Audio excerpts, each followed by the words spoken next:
As individuals, we are here to create, pursue our passions, and express our gifts in the world.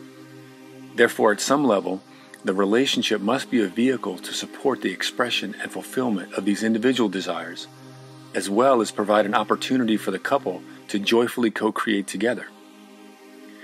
This is important no matter what the individual desires may be, whether the desire is to be a stay-at-home parent, to create a thriving business, to be an artist, to be a volunteer at school, etc.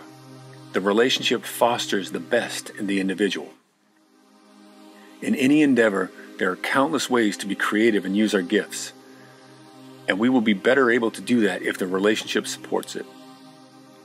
In the ideal situation, there is a harmonious balance of these individual pursuits and the shared goals of the couple.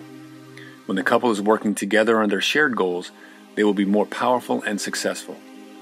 The energy of two moving in the same direction is much stronger than splitting the energy and going in different and sometimes even competing directions.